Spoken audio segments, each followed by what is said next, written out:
It's been a hard year and the year's not done. You might be counting down the days till 2021. There's so many things out there that make us feel small. You might be wondering why you keep on trying it all. You might be wondering why you keep on trying it all. See, I could tell you that God's got a big old plan. I could tell you that your church is here to help if we can. I could tell you every cloud has got a silver lining. But for now I got a story about David and Goliath. For now I got a story about David and Goliath. See, David's 7 brothers, they were bigger than he. So when they went off to war, he stayed home with the sheep. But even as a shepherd, David fought like a winner. He beat every bear and lion that wanted sheep for dinner. Every bear and lion that wanted sheep for dinner. Then a giant named Goliath told their army, "Hey, if one of you would fight me, we could end this war today. If you lose, we're the champions. If I lose, we go home." But nobody would fight him and he stood there alone. Nobody would fight him and he stood there alone.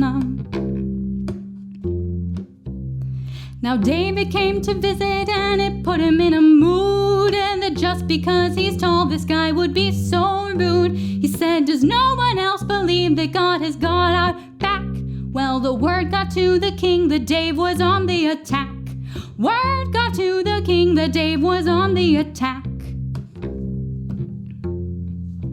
Now the king offered David his armor and sword, but honestly he just looked awkward. Dave said, "I got some rocks and I'm sure I'll be fine." They asked, "How'd you get so confident when you're still a minor?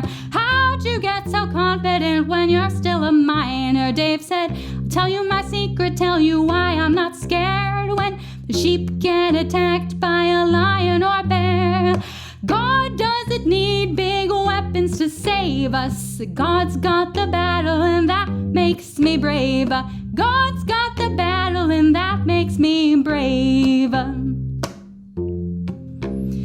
Goliath just laughed when David came on. He didn't have any armor and he looked real scrawny. Well, David laughed back, he grabs a stone and he launches. The very first one knocks Goliath unconscious.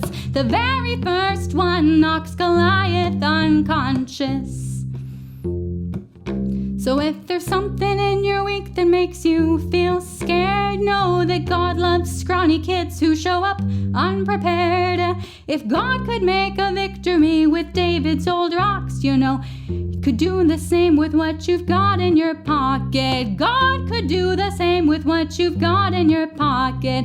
God has got a victory.